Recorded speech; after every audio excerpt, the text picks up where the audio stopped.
welcome back to another episode of Two Cheers, One Chat. We are your hosts, Derry Cox. Rudolph Thurman. So happy to be back in the building. First of all, thank God for the opportunity to do this again. You know, we love to run our mouths, and he knows that, so he makes a way. That's right. And so, thank you for your patience. I know we've been a little absent a little bit, but you know, we're always creating and doing stuff. Like, I mean, if for those of you who follow us know that we are doing a lot of things. You know, we're not only authors, poets, but business and actors and all these other different things. But we try to make sure. This is one thing for us we're very passionate about, and we love it here. We love being here. We love doing this. We love sharing, this podcast show with each other. And our goal is to enlighten and to encourage and to inspire and to create, kind of like let everybody know that we can have dialogue. We can have different conversation about different topics without getting rowdy with each other. Right. We can disagree, but we can respectfully disagree. Mm-hmm. And that's kind of like what we build this show on. And before I start continue running my mouth, I am so excited because today is like huge for and we're always like celebrating each other when we make when we achieve the things that we set ourselves out to do and try to motivate each other as much as we can. So Rudolph is yet again a proud author of another amazing creative, inspirational poetry book of visual revelations.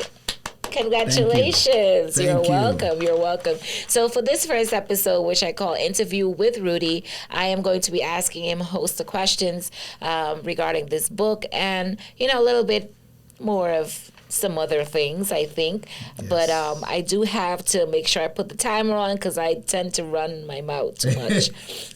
So it's all good. Have to put that timer on so that we don't go over time and all that extra stuff. But so bear with me. Yes. So bear with me. All right. So AKA Poetry is Visual in the house. Hey. I'm so proud of you. I can't stress that enough, and I'm looking forward to seeing you write many leaving all these great legacy. I like to say. And continuing to shine your light and, use the gift. Excuse me. Just let it out. Use the gift that God has given to you, and created for a time and for a purpose. And I believe that this time, the time is now. There was no other time before the time. Even in the first book, it wasn't nothing before that. It was just that. And this, and then the others, and all the other stuff. All right, so right. Well, my first question to you is, anyway, let me show this. Wait, before I go into the questions, I mean, look. I'm showing it in front of your face, like, you haven't seen it. Yeah. This is really, I like the cover. I like the water. I am a water person, right? So I love all the blue skies, blue waters, all the stuff I just get excited about. I really love the book cover, and I love the book in general from start to finish. Really good poetry in here, and that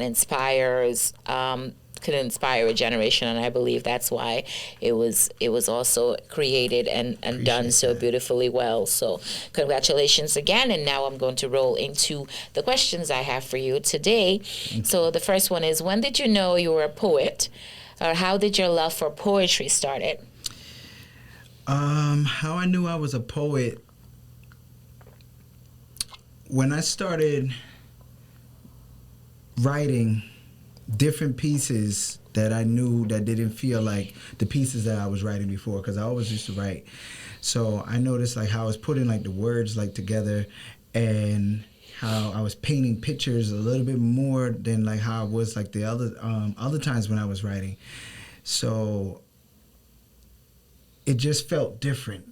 and that was like at a certain time, a certain year that I was doing that, and it just felt different, and I just continued that pattern of just seeing if I could write like that continuously. And then I noticed I was putting out other pieces that were similar like that, and I was like, wait, I think I got something here. And when you say pieces, because not only poets would watch yes our show, our podcast show, but poems. People, okay, Yeah, so yeah, like specifically poems, because like, yes, I definitely know that like when it comes to like writing, that writing could be anything. You could write just a letter to somebody, you write poem, people write songs, they write raps, but I knew that this was definitely poetry for me. So you think it kind of had a linkage to the fact that you used to try to write raps or rap songs and stuff like that, so it's kind of like a linkage to that? But you know what, they connect. Like you might hear like a lot of rappers say that they are a poet first. You know, so it's like they have like a connection together. There's a correlation. Yeah, I think so. There's a lot of people that do rap that actually write poetry. So yeah, you know, I always thought of Tupac Shakur as being a poet. Like, so I get it.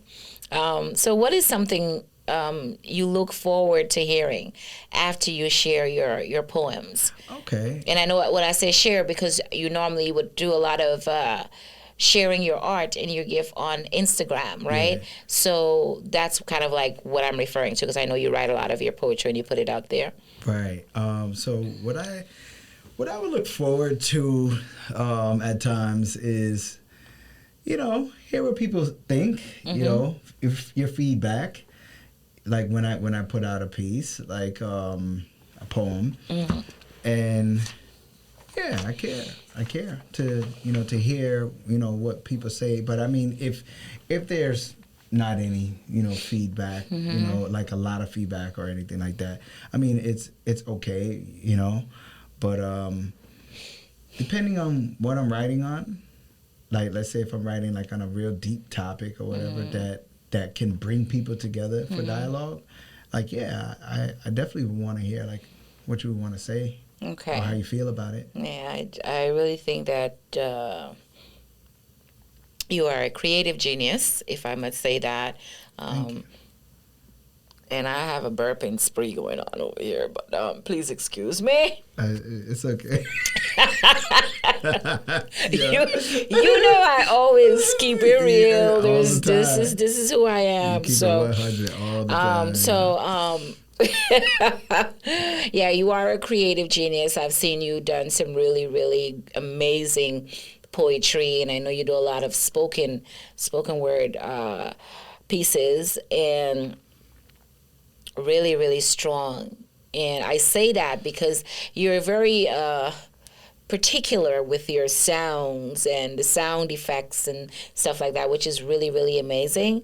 Don't make your coffee get cold. You can have some. Watch it. Well, thank you. Yeah. Like drink it. When I can drink it.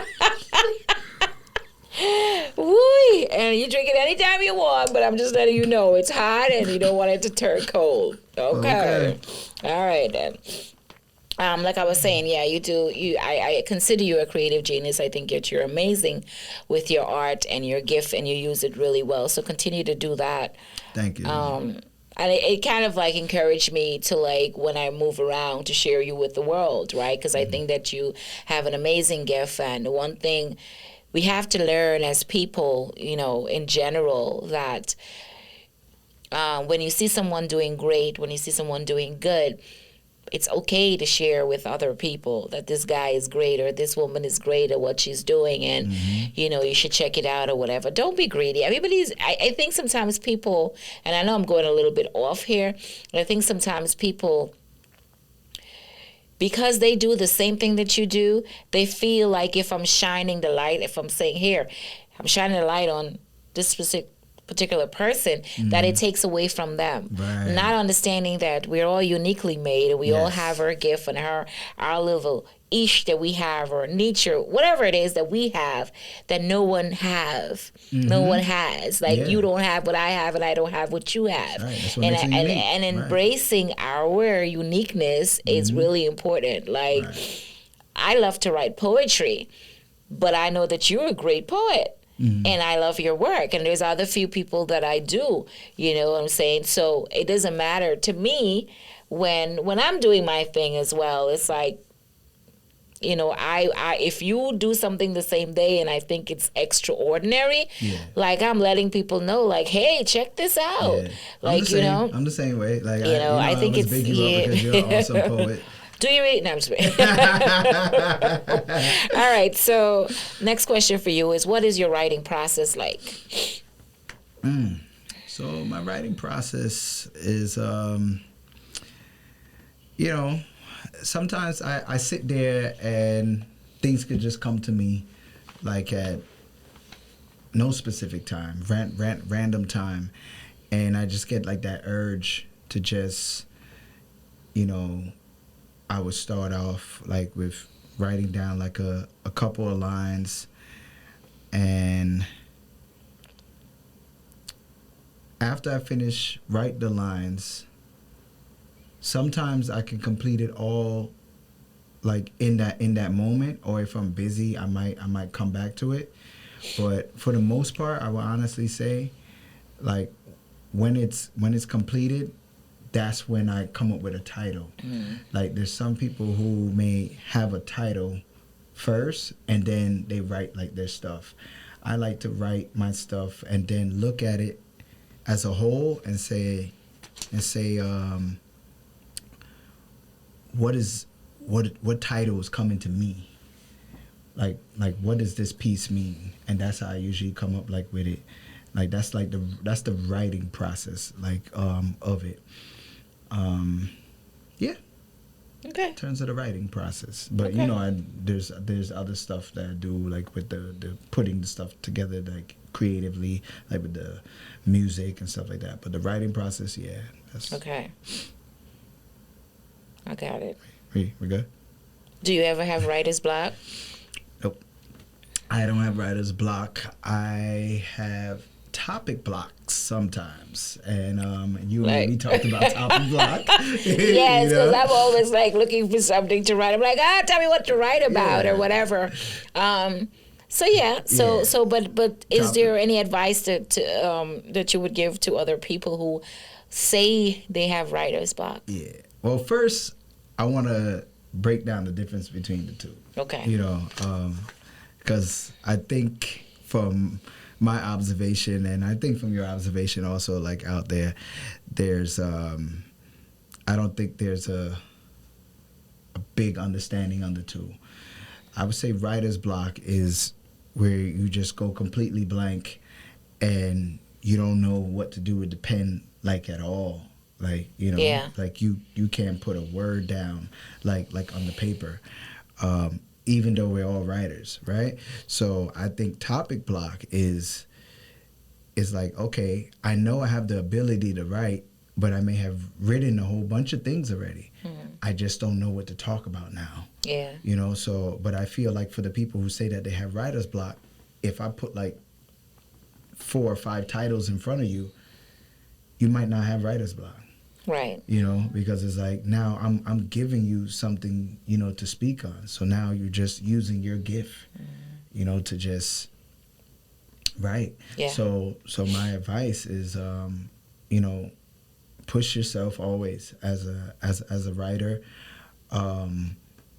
Pull inspiration from many different things. Like, this world is so huge. Like, you can pull inspiration from listening to music, watching TV, having a conversation with somebody, going outside, embracing the atmosphere. Like, if writers, creatives have to find ways, if you want to continue, you know, writing, to pull from other places to continue this. So that's the advice that I would give.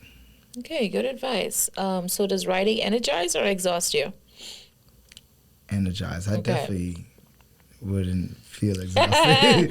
But, you know, it's I'm doing something that I love. Okay. You know? Well, that works. Yeah. You know, it's the same advice you would say to people that have writer's block. Is this Yeah. your passion?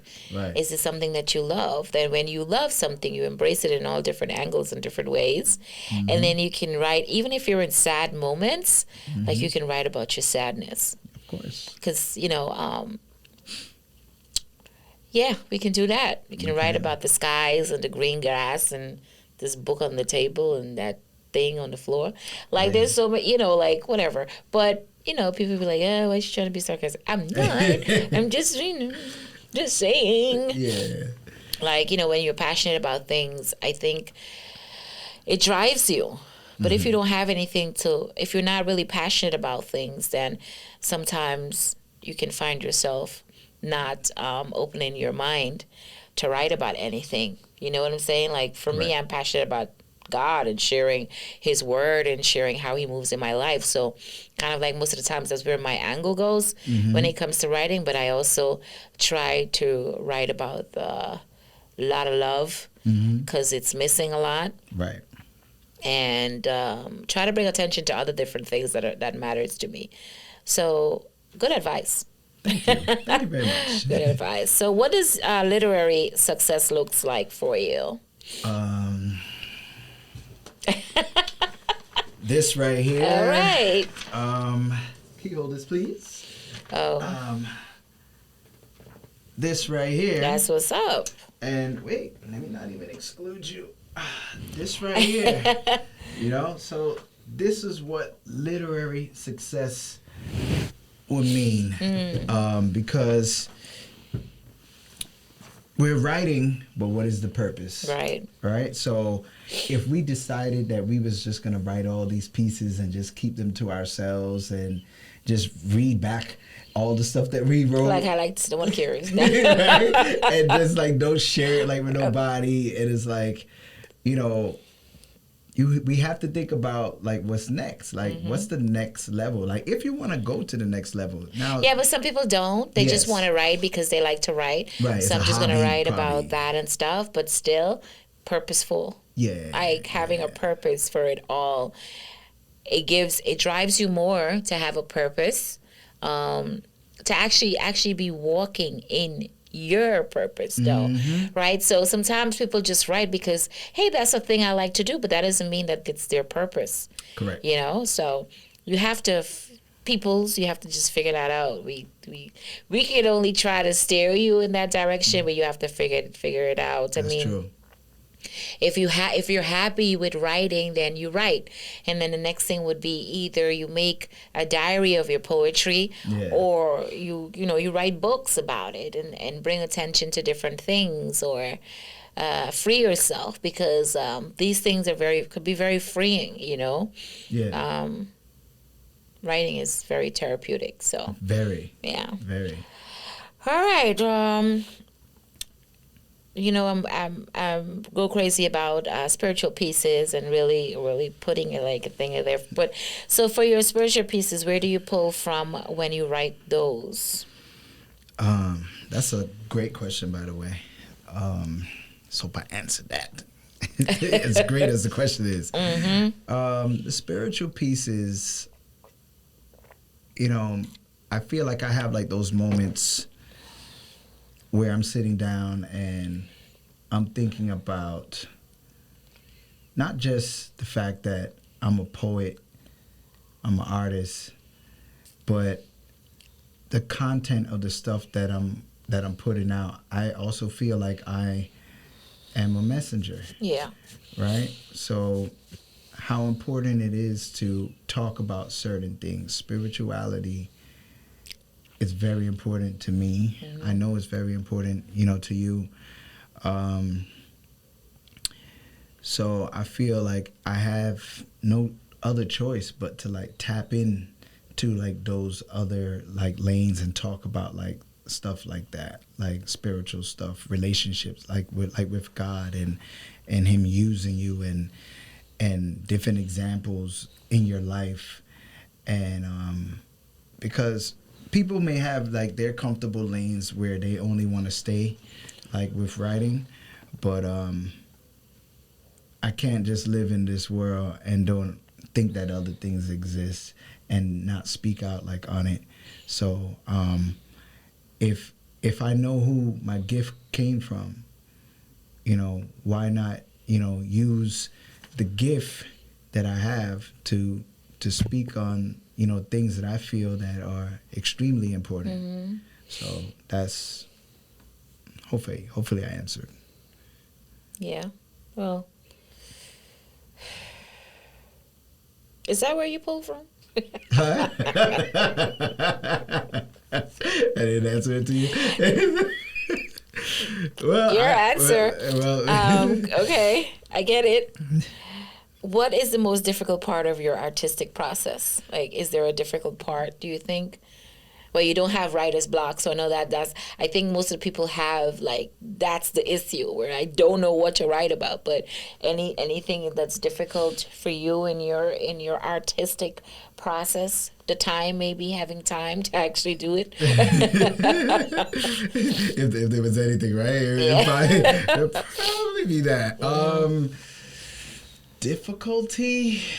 I don't think I have any like difficulty. I think that there's I think sometimes like when I'm recording, I just really strive to get it right. So I think sometimes like if I'm recording and it seems like it's going good and then like either somewhere in the middle or going towards the end, I mess up. And then it's like, having to like start over like again. But I stay on it because I want it to be right. Like I don't want to rush the piece to just get it out there and then you be too freaking excited. That's what it is. You need to calm down, okay? Calm down and just record. Just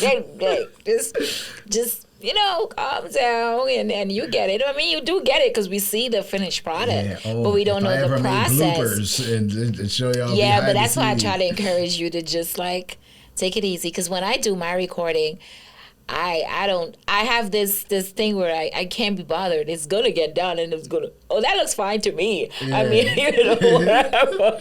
There's not too much of a fuss in it. Even if I have to re-record, I'm like, all right, just one more time and let's just do it. Right. You know how it is. This mind is really powerful. You just have to know how to use it. And I'm freezing in this room, but that's my fault because I turn up the AC. Oh man. So for this new book here, right? Is there any piece that you truly enjoy writing and loved even more after reading it? Any piece specifically? I feel like that's hard to choose, because in this book I have 6 chapters, and each chapter is different. It'd be hard to honestly pick a favorite, because I have those moments where I could write something right now and it's fresh, it's brand new, and I love it. And then later on this week, I go write something again and I'm like, oh man, no, I really love this. So it's like it could change. So it's kind of hard for me to have like one answer like when it comes to that. Which one? Yeah. I don't have an answer. I can't tell you that I have a favorite here. Like they're all amazing, but I am going to read. I don't need you to read. I'm going to read because I'm going to read. I think I've covered all the questions I had for you. But before I read your poetry, because that's what we're going to close out with, any new thing that we should look forward to for you? I mean, you tell me, but we share that kind of stuff. But like, you want to tell the audience, our viewers, for all 5 of them? No, I'm just kidding. We love you guys. We do. We love you. So, is there anything upcoming that we can look forward to besides? Let me see. Oh, you are actors. So any new thing on that end, or we have things working in? Yeah, I'm working on something, on completing a scene right now with another friend of mine, and we could talk about ours. I guess we're talking about it.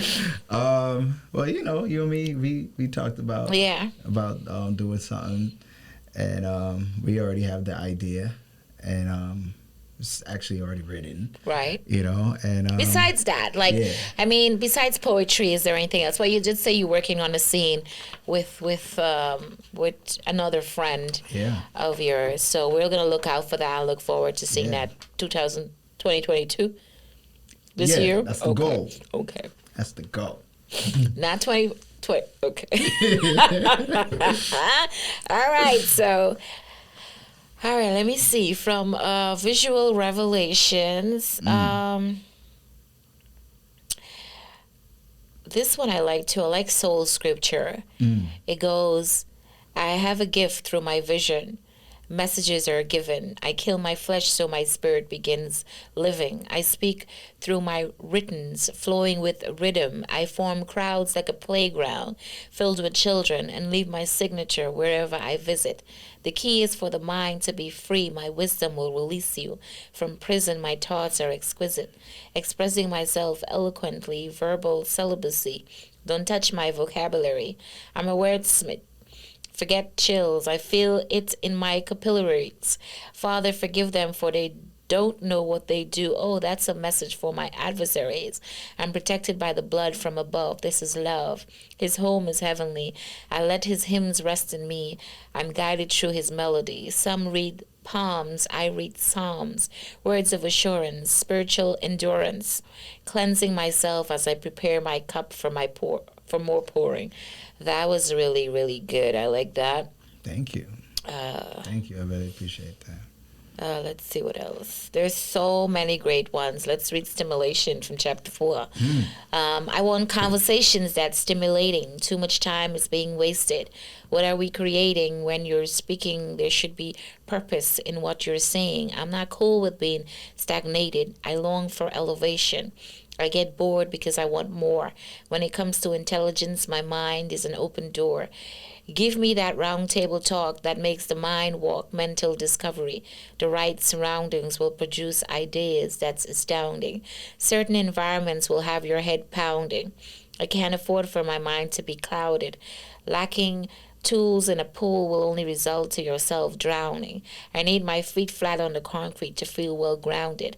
I'm no prophet, but what does it profit when too much is being invested on topics that's toxic? Someone outlined the logic. Put me a room with people who's ready to zoom. Give me wisdom where I can be distant from fools. I won't hesitate to shift the way you think.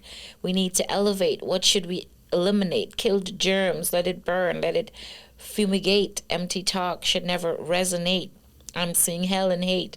How much more are we going to take? And what point do we break? This is getting heavy. It's a lot of weight. Spark the mind and do the shake. Your eyes are open, but you're not awake. Look around. Check your space. Do you feel safe? Do you feel moved? What was the last thing that really inspired you? Why are you so cool? Wait, hold on. Why are you so cool? Push through the ways that you're used to, and let's create to a new groove. Break through this puzzle like Sudoku. Find the solution to bring the mind to a new room. Awesome. Awesome, awesome, awesome. Awesome, awesome, awesome. This is some really, really, really, huh? No, thank you. Yeah, you. Really. And I know you have that was a piece at Stimulation when I did that. You really supported me a lot. Like that's a good write. That was great poetry right there. All the different things. But yeah, that was really great. And I want to congratulate you again. And I pray many, many more success for you in your writing, in all that you do. I'm always praying for you, my friend. So I know that you are going to be okay. Because you got purpose and you got lots of things that you're going to be doing soon. So this brings us to the end of Two Cheers, One Chat. Don't forget to follow us on Instagram, Two Cheers, One Chat. Our personal handles, I am Derry Cox. Mine is Poetry is Visual. That's Poetry IZ Visual. And we do have the YouTube channel as well, Two Cheers, One Chat. Don't forget to subscribe and share and comment and, just just do what you're supposed to do. Yes. Now, Tell a thank friend you. to tell a friend. Tell a friend to tell a friend that's gonna tell a friend. Yeah. Okay, and I think that is it.